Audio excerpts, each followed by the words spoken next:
আসসালামু আলাইকুম রহমতুল্লাহ। কৃষি দিগন্তে নতুন আরেকটি এপিসোডে আপনাদেরকে জানাই স্বাগতম। লিচু আমাদের দেশে একটি অত্যন্ত জনপ্রিয় ফল।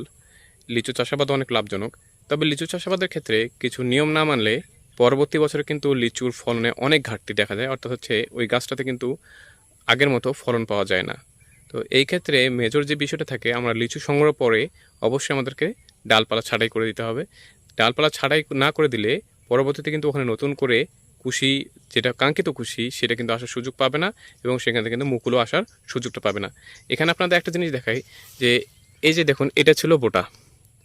এই লিচু সংগ্রহ করার পরে যদি এই বোটা থেকে যায়, তাহলে কিন্তু গাছের হরমোনাল থেকে তারা বুঝবে যে এখনও কিন্তু তার মধ্যে ফল আছে বা সেই ডালটা এখনও আছে।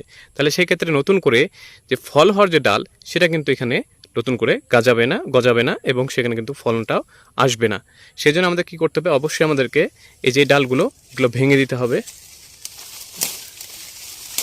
আমাদেরকে এই ডালগুলো ভেঙে দিতে হবে এবং গাছটাকে হালকা করে দিতে হবে, পাতলা করে দিতে হবে এবং মরা ডাল, রোগাক্রান্ত ডাল যতগুলো আছে সেগুলো আমাদেরকে ছাঁটাই করে দিতে হবে। লিচু গাছে ডাল ছাঁটাই সময় আমাদের একটা জিনিস স্মরণে রাখতে হবে যে সব ডাল চিকন, অর্থাৎ হচ্ছে নতুন বের হয়েছে বা গতবার ফলন হয়েছে কিন্তু চিকন ডাল এবং নিচের দিকে ঝুলে রয়েছে, এই ধরনের সকল ডাল কিন্তু আমাদেরকে ছেটে দিতে হবে এবং গাছে যে পরিমাণ ডালপালা আছে আমাদেরকে কিন্তু অর্ধেকে নামিয়ে আনতে হবে। তাহলে কিন্তু পরবর্তীতে নতুন করে যে কাঙ্ক্ষিত ডালগুলো সেগুলো আসার সুযোগ পাবে। এগুলো ডাল থাকলে গাছ বেশি ঝোপালো থাকবে এবং পরবর্তীতে কাঙ্ক্ষিত ডাল কিন্তু আসার সুযোগ পাবে না। আমাদেরকে এই বিষয়টা কিন্তু মাথায় রাখতে হবে। এবং আরেকটা জিনিস খেয়াল রাখতে হবে যে অনেক সময় দেখা যায় যে মাজরা পোকা, অর্থাৎ হচ্ছে কাণ্ডের যে মাজরা পোকা রয়েছে, এই মাজরা পোকা কিন্তু আক্রমণ করে থাকে। এটা আমরা বুঝবো কীভাবে, যে ডালটাতে আক্রমণ করবে সেই ডাল থেকে কিন্তু গুড়ি গুড়ি এক ধরনের মলের মধ্যে বেরোবে, কাঠের গুঁড়ো, এবং সেটা লম্বা আকারে ঝুলে থাকবে। তো এইটাই হচ্ছে মূলত কাণ্ডের মাজরা পোকা। এই পোকাটা আক্রান্ত ডালটাও কিন্তু আমাদেরকে কেটে ফেলতে হবে এবং সেটাকে ধ্বংস করতে হবে। অনেক সময় দেখা যায় অনেক বড় বড় ডালে কিন্তু এটা আক্রমণ করে। সেই ক্ষেত্রে উক্ত জায়গাতে আমরা যদি 7 জাতীয় কীটনাশক আমরা যদি ওখানে প্রতি লিটার পানিতে আমরা যদি 1 গ্রাম হারে গুলিয়ে নিয়ে ওখানে আমরা স্প্রে করে দিই অথবা ইঞ্জেকশনের মাধ্যমে ওই গর্তটাতে পুশ করে দিই, তাহলে কিন্তু এই পোকাটার আক্রমণটা কিন্তু ওখানে ধ্বংস হয়ে যাবে। পরবর্তীতে সে কিন্তু অন্য জায়গায় আক্রমণ করার সুযোগ পাবে না।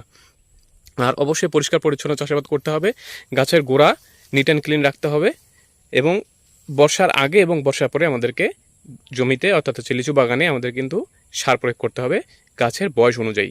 তাহলে কিন্তু পরবর্তী বছরে আমাদের লিচু গাছ থেকে কিন্তু আমরা প্রচুর ফুল পাবো, ফল পাবো। গাছে যদি আমরা চারা করতে চাই সেক্ষেত্রে এই সময় কিন্তু আমরা চারা করতে পারবো। এই যে কলম, গুটি কলম যদি করে নিই আমরা, সেক্ষেত্রে কিন্তু কাঙ্ক্ষিত ডালে আমাদের প্রয়োজন মাফিক যে ডালগুলো রয়েছে সেগুলো আমরা কিন্তু কলম করে নিতে পারি। এছাড়া যেগুলো ডাল অবাঞ্ছিত, অপ্রয়োজনীয়, সেগুলো ডাল কিন্তু আমাদেরকে ছাড়াই করে দিতে হবে। যে এই ধরনের ডালগুলো, বোটা সমৃদ্ধ ডালগুলো, চিকন রোগাক্রান্ত ডাল, এগুলো কিন্তু আমাদের ছাড়াই করতে হবে। ছাড়াই করার পর অবশ্যই আমাদেরকে একটি কীটনাশক এবং একটি ছত্রাকনাশক আমাদেরকে প্রয়োগ করে দিতে হবে। কীটনাশক প্রয়োগ করতে হবে এই কারণে যে যখন গাছগুলোর ডালপালা ছাড়াই করা হবে তখন কিন্তু কিছু পোকা থেকে যেতে পারে। সেই ক্ষেত্রে সাইফারমেথিন গ্রুপের কীটনাশক 1 মিলি হারে অথবা ইমিডাক্লোপিড গ্রুপের কীটনাশক 1/2 মিলি হারে আমরা প্রতি লিটার পানিতে মিশিয়ে স্প্রে করব এবং একটি ছত্রাকনাশক আমরা কার্বেন্ডাজিম এবং ম্যানকোজেব গ্রুপের কম্বিনেশন প্রতি লিটার পানিতে 2 গ্রাম হারে মিশিয়ে আমরা স্প্রে করে দিতে পারি। অথবা টিল্ট, যেমন পপিকোনাজল গ্রুপ রয়েছে, টিল্ট রয়েছে, পোটেন রয়েছে, সাদেদ রয়েছে, প্রাউড রয়েছে, এগুলো প্রতি লিটার পানিতে 1/2 মিলি থেকে প্রয়োজন অনুসারে 1 মিলি হারে গুলিয়ে নিয়ে, প্রতি লিটার পানিতে গুলিয়ে নিয়ে আমাদেরকে স্প্রে করে দিতে হবে। তাহলে এই গাছগুলোতে মরা ডাল, মরা পাতা, এগুলো কিন্তু রোগ বিস্তার করতে পারবে না। এছাড়াও কপার অক্সিক্লোরাইড বা কপার হাইড্রোক্সাইড গ্রুপের ছত্রাকনাশক যেমন রয়েছে কপার ব্লু, এছাড়া রয়েছে চ্যাম্পিয়ন, এগুলো আমরা প্রতি লিটার পানিতে 2 থেকে 4 গ্রাম হারে গুলিয়ে নিয়ে আমরা স্প্রে করে দিতে পারি। এই ক্ষেত্রে কিন্তু গাছটার এই আক্রান্ত যেটা কর্তিত ডাল রয়েছে সেখান থেকে নতুন করে রোগ বিস্তার করবে না, ছত্রাক ফানজিজ অ্যাটাক করবে না। তো এই ক্ষেত্রে আমাদের কিন্তু পরবর্তী বছরে আমরা ভালো ফলন পেতে পারি। এবং অবশ্যই আমাদেরকে কী করতে হবে, ন্যাপথলিক অ্যাসিটিক অ্যাসিড প্রয়োজন অনুসারে অনুমোদিত মাত্রায় আমাদেরকে গাছে প্রয়োগ করে দিতে হবে। এতে আমাদের পরবর্তীতে বেশি বেশি করে ফুল আসার সুযোগ পাবে। এছাড়াও রয়েছে প্লানোফিক্স বা এছাড়াও আরও হরমোন রয়েছে যেমন লিটোসেন, এইটাও আমরা প্রয়োগ করতে পারি অনুমোদিত মাত্রায়। তো আজকে আপনারা জানতে পারলেন যে লিচু গাছের পরবর্তী বছরে ফলন পাওয়ার, বেশি বেশি করে ফলন পাওয়ার জন্য কী কী কাজগুলো করতে হবে। তো আশা করি যে এই কাজগুলো আপনারা যদি করে থাকেন তাহলে আপনাদের পরবর্তী বছরেও প্রচুর পরিমাণে গাছে লিচু পাবেন।